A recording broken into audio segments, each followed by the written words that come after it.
देख रहे हैं आप, मैं हूं आपके साथ प्रशांत कटारे और बुलेटिन में सबसे पहले खबर सीहोर से, जहां 25 गांव के 2000 आदिवासियों ने प्रदर्शन किया है। जमीन से बेदखल किए जाने पर गुस्सा है इन ग्रामीणों में। केंद्रीय मंत्री शिवराज सिंह चौहान से शिकायत भी की है ग्रामीणों ने। शिवराज ने मदद का इन्हें भरोसा दिया है। वन अधिनियम के तहत पट्टा देने की मांग ये ग्रामीण कर रहे हैं, आदिवासी कर रहे हैं। आदिवासियों ने जमकर नारेबाजी भी की है। ये दो तस्वीरें हैं आपके टीवी स्क्रीन पर।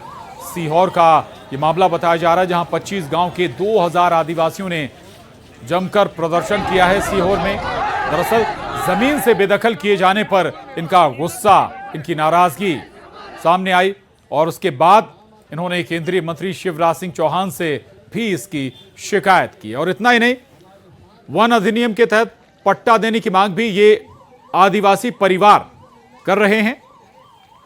बताया जा रहा है कि 2000 जो आदिवासी हैं, करीब 25 गांव के, इन्हें बेदखल कर दिया गया इनकी जमीन से और इसी को लेकर ये सीहोर पहुंचे।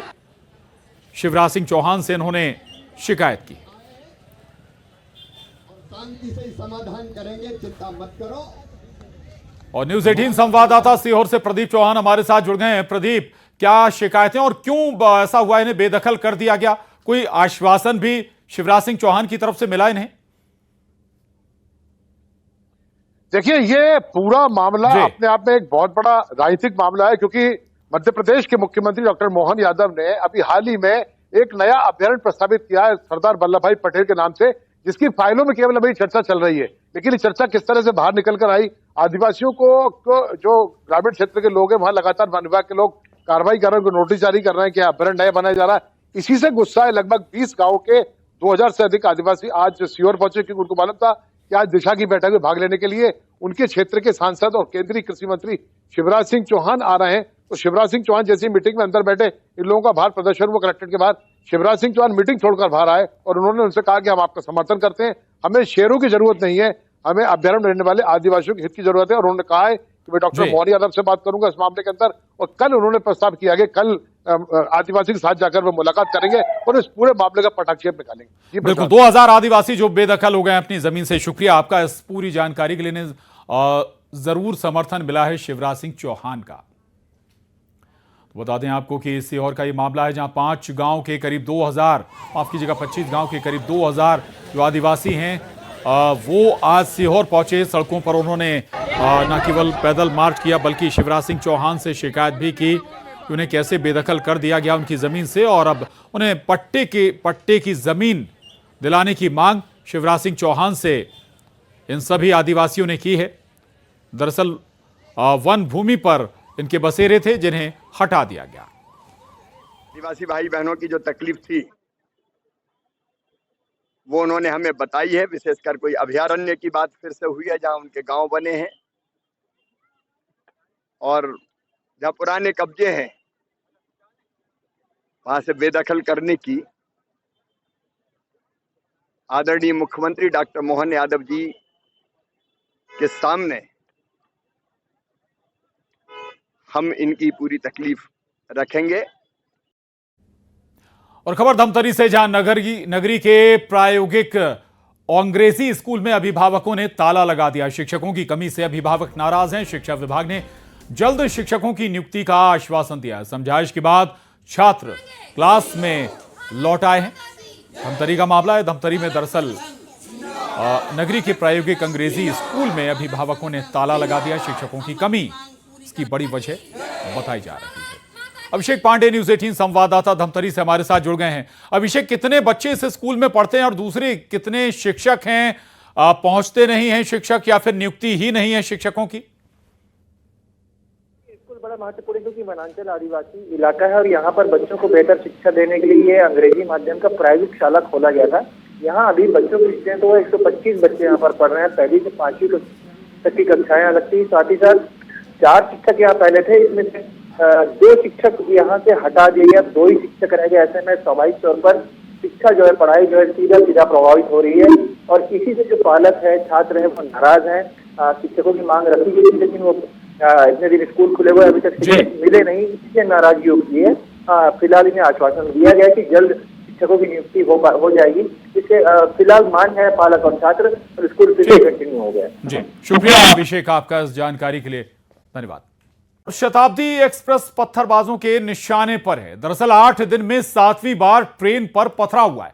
भोपाल दिल्ली शताब्दी पर मथुरा के पास C7 कोच पर पथराव हुआ, जिसमें कोच की खिड़की का शीशा टूट गया। यात्रियों में दहशत का माहौल है। बहरहाल पत्थरबाजों की तलाश में आरपीएफ जुटी हुई है। तो आपको बता दें कि शताब्दी पर ये पहली बार नहीं बल्कि पिछले कुछ दिनों के अंदर लगभग 7वीं बार यह हमला हुआ है। 7वीं बार पत्थरबाजी हुई है और इस पत्थरबाजी में शताब्दी एक्सप्रेस का शीशा भी टूट गया, जो भोपाल से दिल्ली के बीच चलती है।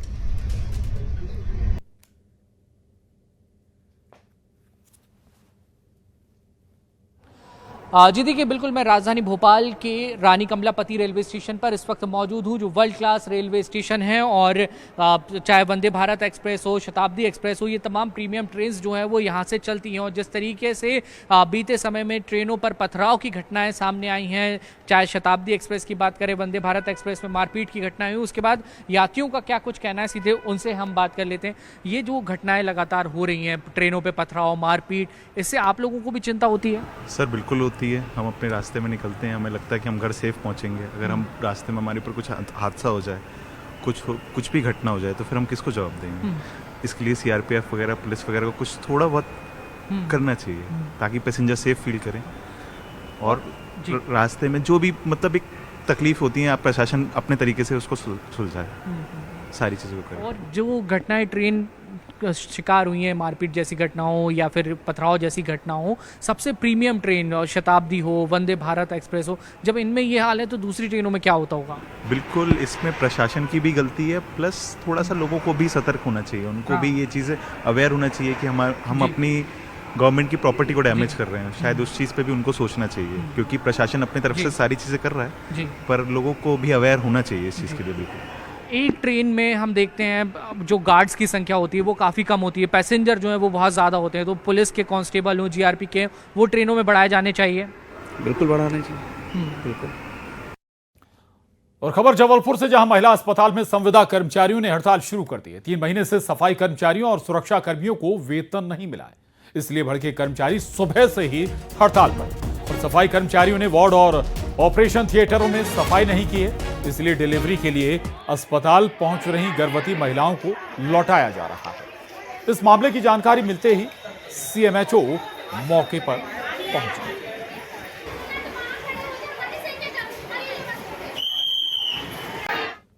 जहां मंत्री चैतन्य काश्यप के घर के बाहर प्रदर्शन हुआ है। स्कूल की मान्यता रिन्यू नहीं होने पर प्रदर्शन किया है।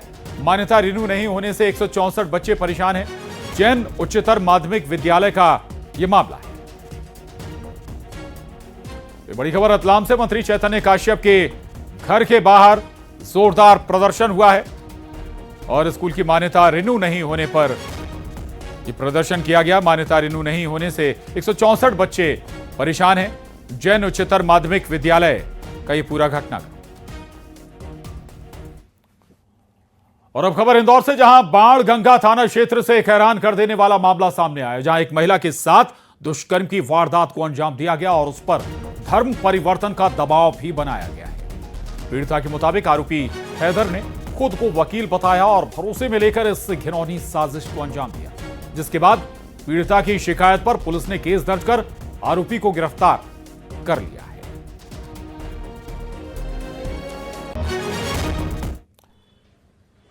फरियादिया के द्वारा रिपोर्ट लिखाई गई थी, उसके द्वारा ये बताया गया कि हैदर नाम के व्यक्ति ने उसको जो जमीन के सौदे के बहाने उसको बुलवाया गया था और उसके बाद फिर उसके साथ गलत काम किया गया था। दुष्कर्म की विभिन्न धाराओं के तहत केस रजिस्टर्ड कर लिया गया। इसमें फरियादिया के द्वारा ये भी बताया गया कि उससे ये बोला था कि मैं तुम्हारे बच्चों को ही पाल लूंगा, तुम मेरे धर्म में आ जाओ। तो इस पर से मध्य प्रदेश से धार्मिक स्वतंत्रता अधिनियम के तहत भी केस रजिस्टर्ड किया गया है, उसमें धारा बढ़ाई गई है।